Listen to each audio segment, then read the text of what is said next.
साथ। तो भगवान ने सोचा कि बार बार कह रहे हो बेटा, तो चलो तेरा एक मित्र भेज देता हूँ तेरे पास, और मित्रता हो तो ऐसी हो। मेरे जीवन का सबसे अच्छा मित्र यदि कोई बना है, जिन्होंने मेरे साथ सारे रिश्ते निभाने के लिए तैयार रहते हैं, श्री राजीव पाठक जी, जो हमारे बीच पधारे, इसलिए जोरदार ताली से सेवा करते हुए मस्ती के साथ में।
भगवान से जाके सदैव यही कहना है कि प्रभु जीना है तो दीजिए जन्म जन्म का साथ। कि सुना है हमने शरणागत को अपने गले लगाते हो, और हमने ऐसा क्या मांगा जो देने से घबराते हो। हमने ऐसा क्या मांगा प्रभु जो तुम इतनी देर कर रहे हो देने में। अब तो बस एक ही तमन्ना है कि अब सुख दो चाहे दुख दो, अब सुख दो चाहे दुख दो, प्रभु सब है तेरे हाथ, और देना है तो दीजिए जन्म जन्म का साथ। सुखदेव जी महाराज राजा परीक्षित से कहते हैं, राजन भगवान की गृहस्थ लीला का हम आप सभी ने आनंद लिया, और यही गृहस्थ लीला का आनंद है कि जीवन में जब तक भी जियो तब तक केवल प्रभु के नाम का गायन करते रहो। सुखदेव जी महाराज यहाँ दर्शन करा रहे हैं कि परमात्मा अपने परिवार में सभी बच्चों के साथ बहुत प्रेम और बहुत मेल मिलाप रखते हैं, लेकिन बस एक कमी यह है कि अपने आज के माता पिता तो अपने बच्चों के साथ ईमानदारी दिखाते हैं, लेकिन आज के बच्चे अपने माता पिता के साथ ईमानदारी नहीं दिखाते। ये कथा समाज के हर उस बच्चे के लिए समझनी, हर बच्चे को एक बात समझनी है इस कथा से आपको, कि समाज में आज ठाकुर जी महाराज ये अवतार लेकर जो आए हैं, ये यही बताना चाहते हैं कि जीवन में जो पति पत्नी का रिश्ता है, जो एक माता और पिता का रिश्ता है, इस रिश्ते को सभी को बहुत ईमानदारी से पालन करना चाहिए।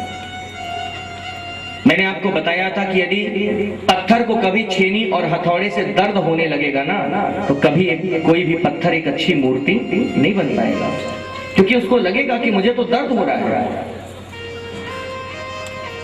इसलिए समाज में मैं बच्चों से भी अनुरोध करूंगा कि जिस प्रकार प्रत्येक माता पिता आपके प्रति समर्पित होते हैं, हर बेटे को भी अपने माँ बाप के लिए समर्पित होना चाहिए।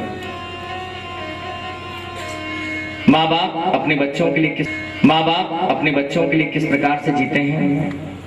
जो माता पिता हैं पूज्य अरे तुम उनको क्यों ठुकराते हो? जिनने तुमको पाला पोसा तुम उनसे अकड़ बताते हो। अरे बचपन में तुम्हें जब रोते देखा तुमको गोद में उठा लिया, और खुद तो गीले में सोई मां सूखे में तुमको सुला दिया। अरे उपकार बहुत है किए इनने, क्या इन सबको तुम भूल गए? जिनने तुमको सब योग्य किया अब मद में आकर भूल गए। अरे तुम क्या अभिमान दिखाते हो, तुम भी दुत्कारे जाओगे। तुम क्या अभिमान दिखाते हो, तुम भी दुत्कारे जाओगे। इसलिए दुआएं लो इनकी, क्यों इनका हृदय दुखाते हो। और जो माता पिता है पूज्य अरे तुम उनको क्यों ठुकराते हो? एक बार एक ऐसी माँ थी कि जिसके पति का शरीर युवावस्था में ही शरीर शांत हो गया, और परमात्मा की कृपा से इसके पास एक सुंदर सा बेटा था। लेकिन ये जो सुंदर सा बेटा है, इसने अपने जीवन का हर पल अपने बेटे के लिए समर्पित किया है इस माँ ने, और हर पल केवल जाकर के किसी भी तरीके से करती हैं। गरीबों के घर जाकर किसी के यहाँ कुछ जो मिलता कहीं मांगती है, जो बन रहा उसको कर रही, लेकिन अपने बच्चे का पेट भर रही है। अपने बच्चे के लिए वो जीवन का हर पल समर्पित करना चाहती हैं। क्यों? क्योंकि उसके गोद में भगवान ने एक ही बेटा दिया है। समय का परिवर्तन होता है, और संत बताते हैं कि उसने अपने बच्चे को इतना सुंदर ज्ञान अर्जित करवाया कि उस ज्ञान को अर्जित करने के बाद जब वो स्कूल जाता है, बड़े स्कूल में उसको पढ़ने को भेजा गया। बच्चा जब थोड़ा बड़ा हुआ, बच्चे के अंदर जब समझदारी आई, तो एक ऐसा भी समय था कि आज वो अपनी माँ से कहता है कि माँ आप मेरे स्कूल मुझे टिफिन देने मत आया करो। उसकी माँ ने कहा क्यों? इसका कारण पता? क्योंकि उसकी माँ की एक आंख नहीं थी। उस बेचारी माँ की एक आंख नहीं थी, जिसकी वजह से जब वो वहां जाती तो लोग सारे बच्चे उसको चिढ़ाते कि तेरी माँ कानी है, तेरी माँ कानी है, तेरी माँ कानी है।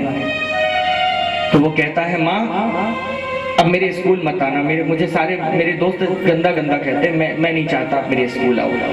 बेचारी माँ ने कहा बेटा अगर तू इसमें खुश है मैं तेरे स्कूल कभी नहीं आऊंगी। बेचारी वो सुबह उठती, जल्दी जल्दी भोजन इत्यादि तैयार करती ताकि मैं अभी दे दूं और मेरे बेटे के स्कूल मुझे न जाना पड़े। उसने अपने बेटे को बहुत कुछ पढ़ाया, बहुत योग्य बनाया। समय की बात कि वो बेटा जब बड़ा हुआ तो उसकी एक बहुत अच्छी जगह नौकरी लगी। उसने अपनी माँ से कहा माँ कभी मेरे ऑफिस नहीं आना, बड़े बड़े लोग हैं वहां पर। माँ ने कहा ठीक है बेटा, कभी नहीं आऊंगी। और एक दिन एक ऐसा भी चक्र आया कि उस बेटे को इतना बड़ा प्रमोशन मिला कि वो अपना देश छोड़ करके विदेश चला गया। विदेश जब गया और विदेश में जाकर जब ये रहने लगा, इसकी माँ रोज अपने बेटे के इंतजार में बैठी रहती है। इसकी माँ के मन में ये इच्छा है कि एक बार तो अपना बेटा देखो। तो उसने एक दिन बड़ी सुंदर चिट्ठी लिखी और पत्र में लिखा, बेटा अगर तेरी इच्छा हो, बहुत दिन हो गया तुझे नहीं देखा है, अगर तू कहे तो मैं एक बार तुझे देखने आ जाऊं। उसने लिख दिया, नहीं यहाँ नहीं आना, यहाँ बड़े बड़े लोग रहते हैं, सब मेरी हंसी करेंगे। नहीं यहाँ नहीं आना। बेचारी वो भी सह लेगी। विदेश में रहते रहते जो आज की सामाजिक परिस्थितियां हैं, उसने वहीं एक शादी भी कर ली। उसको खबर लगी कि उसने शादी कर ली। माँ मन मार के रह गई, क्योंकि बेटे ने कहा था माँ यहाँ कभी मत आना। अब उसके एक पुत्र का जन्म हो गया और जब पुत्र का जन्म हुआ तो बेचारी के मन में बड़ी इच्छा थी कि एक बार तो अपने उस लाला को देख लूं, एक बार तो अपने उस नाती को देखूं मैं। आज इसने पत्र में लिख दिया। माँ ने फिर से एक बार पत्र लिखा कि बेटा अब बेटा हो गया, एक बार तो मुझे देख लेने दे कि मेरा बेटा का जो पुत्र है वो कैसा है, मेरा मन नहीं मान रहा। इसने उत्तर में लिख कर भेजा कि माँ यहाँ मैं पार्टी में रहता हूँ, बड़े बड़े लोग आते हैं, और अगर उस पार्टी में किसी ने देख लिया कि मेरी माँ एक आंख की कानी है तो माँ मेरी बहुत हंसी हो जाएगी। माँ आज अपने आंगन में बैठी आंसू भरे और कहती है कि बस अब नहीं रहा जाता उससे। और एक दिन ऐसा समय आया कि उस माँ का शरीर छूट गया, लेकिन जब वो अपनी आखिरी सांस ले रही थी तो उसने एक पत्र लिखा था और वो पत्र अपने पड़ोसियों को दिया था कि कभी अगर मेरा बेटा आए, शायद कभी उसे ऐसा लगे इधर आने के लिए, तो मेरा ये पत्र उसके हाथ में बस देते हैं। एक दिन वो बेटा जिस कॉलेज में पढ़ता था उस कॉलेज पर कोई बहुत बड़ा समारोह किया गया। पता लगाया गया कि कहाँ है। उसके पास खबर गई कि आज जिस कॉलेज में तू पढ़ता था तुझे यहाँ बहुत बड़ा अवार्ड मिलने वाला है। आज वो वहां से आया और जब भारत में आकर अपने उस कॉलेज में गया तो उसे याद आया कि कभी मेरी माँ यहाँ बाहर टिफिन लेकर आती थी। उसको सोचा चलो आज माँ को देख लेते हैं कि माँ है कैसी। और जब आज वो वहां गई है तो संत कहते हैं कि जब आज वो अपनी माँ को देखने गया तो देखता है कि आज उस दरवाजे पर ताला पड़ा।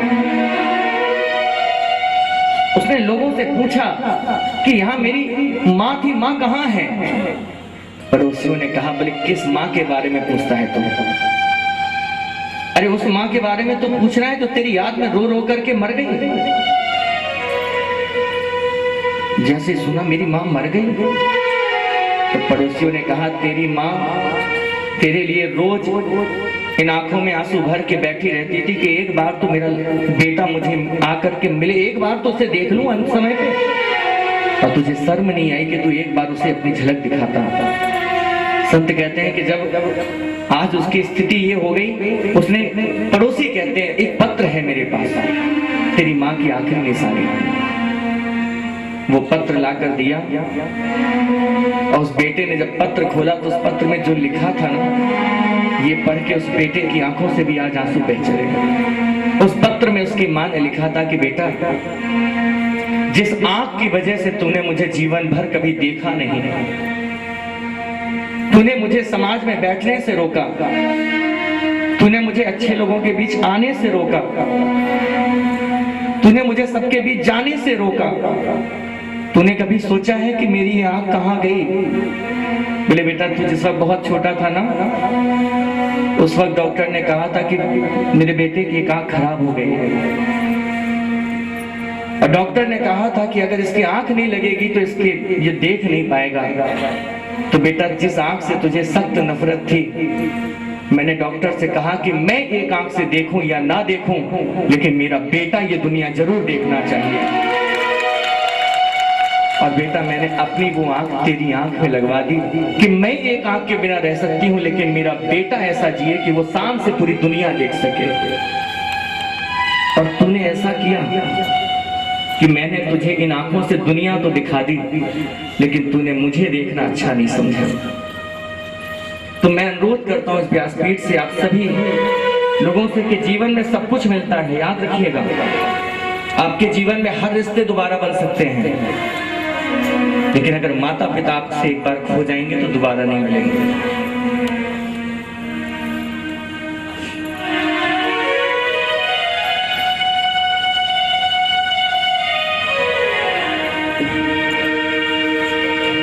मंदिर में ना मिलेंगे, घर द्वार ना मिलेंगे, हो घर में ही बैठे हैं तेरे भगवान।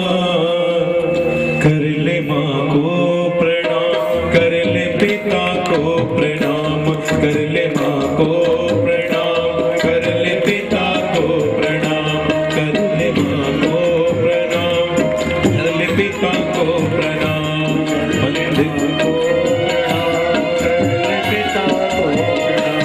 मंदिर में ना मिलेंगे, गुरुद्वारे ना मिलेंगे, मंदिर में ना मिलेंगे, गुरुद्वारे ना मिलेंगे, घर में ही बैठे हैं तेरे भगवान। कर ले माँ को प्रणाम, कर ले पिता को प्रणाम, कर ले माँ को प्रणाम, कर ले पिता को प्रणाम। हो जिसने तुझको जन्म दिया, उस माँ को कैसे भूल गया। जिसने तुझको जन्म दिया, उस माँ को कैसे भूल गया। एक बात सदैव आप लोग याद रखें, मैंने जो आपसे कहा ना कि जीवन में हर रिश्ते दोबारा मिलते हैं, लेकिन माँ बाप दोबारा नहीं मिलते कभी। इसलिए मैं अनुरोध करूंगा आप सभी श्रोताओं से कि यदि आप लोग 7 दिन में यहाँ कुछ सीख पाए हो तो एक चीज जरूर सीख के जाना। तुम भजन नहीं करोगे चलेगा, तुम किसी के साथ कुछ अच्छा नहीं करो वो भी है, लेकिन एक बात याद रखना, अपने माँ बाप को कभी मत सताना। क्योंकि मैंने अपने जीवन में ये अनुभव किया है कि आज मेरे पास जो भी कुछ है वो सब केवल मेरे माता पिता की देन है, लेकिन समय के आगे हम भी झुक गए और 1 वर्षों के अंदर मुझे माता और पिता दोनों को छोड़ना है।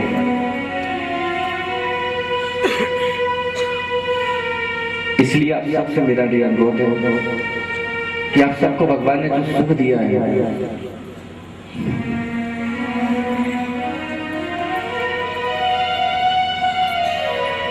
इसको जी भर के आप लेती हो। बोलिए श्री बांके बिहारी लाल की जय। जय जय श्री राधे, जय जय श्री राधे। बोलिए श्री बांके बिहारी लाल की। हरि मंदिर में ना मिलेंगे, गुरुद्वारे ना मिलेंगे, मंदिर में ना मिलेंगे, गुरुद्वारे ना मिलेंगे, और घर में ही रहते हैं तेरे भगवान।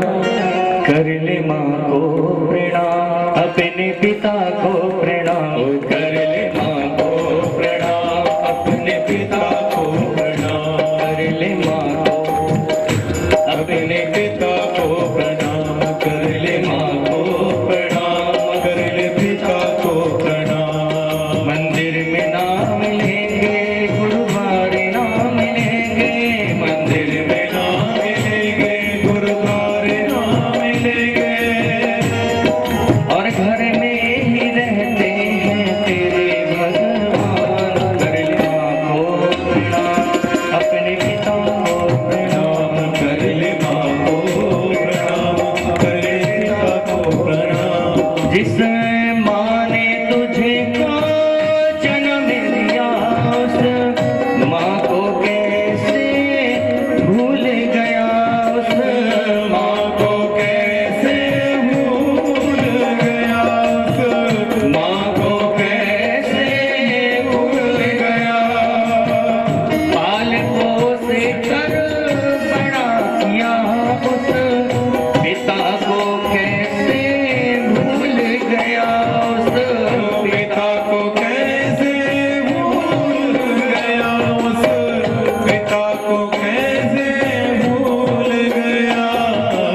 बिहारी लाल की जय। इसलिए मैं समाज के हर बेटे से अनुरोध करूंगा, आप सभी से मेरी अनुरोध है, 7 दिन में अगर कुछ भी सीखा है तो मात्र उसका इतना ही फल देना कि आप सभी अपने माता पिता की जी भर की सेवा करना। हम आप लोग आज बहुत मॉडर्न होते चले जा रहे हैं और इसके पीछे हम आप लोग अपने माता पिता से दूर होते जा रहे हैं। भगवान ने इस नर्तन को लेकर के समाज को यही सिखाया है कि जीवन में हमें किसके साथ कैसे कौन से रिश्ते का पालन करना चाहिए। सुखदेव जी महाराज कथा का दर्शन करा रहे हैं और आगे कथा में बताते हैं कि भगवान रास्तु यज्ञ की तैयारी करते हैं पांडवों के, और पांडवों ने जो यहाँ रास्तु यज्ञ किया है इसके लिए श्री नारद जी महाराज भगवान को लेने गए हैं और आकर के भगवान ने सर्वप्रथम जरासंध के साथ में युद्ध किया और इसके बाद में पांडवों के रास्तु यज्ञ का शुभारंभ कराया। सुखदेव जी महाराज यहाँ राजा परीक्षित से कहते हैं कि राजा, पांडवों का रास्तु यज्ञ प्रभु ने संपन्न किया और अब राजा परीक्षित कहते हैं कि महाराज क्या भगवान कभी किसी गरीब पर भी दया करते हैं? क्योंकि मैंने अब तक में इतना ही सुना है कि भगवान ने किसी को अपनाया, कहीं किसी को अपनाया, लेकिन क्या किसी भक्त को अपनाया है? जब इतना प्रश्न किया बोले हाँ। बोले किसको अपनाया है महाराज? बोले सुदामा जी को अपनाया है। कल मैंने आपसे कहा था कि पूरी भागवत के अंदर 18,000 श्लोकों में सुदामा जी का नाम कहीं नहीं आता और ना ही पूरी भागवत में कहीं राधा जी का नाम आता है। लेकिन जब तक इन दोनों के नाम को हम आप लोग नहीं गाते हैं तब तक ये कथा भी पूरी नहीं है, ये चरित्र भी, ये कथा भी पूरी नहीं है।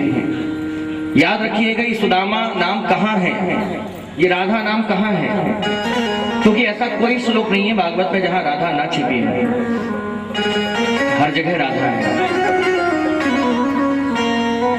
सुखदेव जी महाराज बता रहे हैं कि जिस वक्त जब भागवत महापुराण को लिखा जा रहा था, वेद व्यास जी महाराज जब लिखने बैठे तो राधा रानी के पास गई और राधा रानी ने जाकर ये कहा कि महाराज जब आप यहाँ लिखिएगा इस पूरी भागवत में कहीं मेरा नाम मत लिखिएगा। वेद व्यास जी ने कहते हैं कि अगर मैं आपका नाम कहीं नहीं अंकित कराऊंगा तो कथा कैसे पूरी होगी? राधा रानी कहते हैं अगर आपने कहीं 2 अक्षर लिख दिए राधा, तो राधा लिखने से मेरे प्रीतम कृष्ण की महिमा में 2 अक्षर कम पड़ जाएंगे, इसलिए हे प्रभु कहीं पर भी मेरे नाम का उल्लेख मत करिए। और भागवत में कहीं पर राधा नाम आता भी नहीं है, लेकिन हाँ जहां जहां पर श्री का संबोधन आता है वो श्री के संबोधन में मानो श्री राधा जी के नाम को ही दर्शाया गया है। और भागवत में श्री का संबोधन केवल 2 ही लोगों के साथ लगा है। एक तो जब श्री सुख उवाच होता है तब श्री सुख उवाच कहा जाता है, और जब भगवान उवाच होता है तब कहा जाता है श्री भगवान उवाच। 2 लोगों के साथ श्री का संबोधन है, मानो श्री के रूप में श्री राधा का ही नाम है। भागवत में श्री राधा और सुदामा कहीं नहीं, क्यों? इसलिए नहीं है क्योंकि राधा और सुदामा श्रीमद् भागवत की नींव है। और याद रखिएगा मकान हमेशा दिखाई देता है लेकिन नींव कभी दिखाई नहीं देती, इसलिए भागवत में इन दोनों के नाम कहीं दिखाई नहीं देते। या ये राधा और सुदामा भागवत के अनमोल रत्न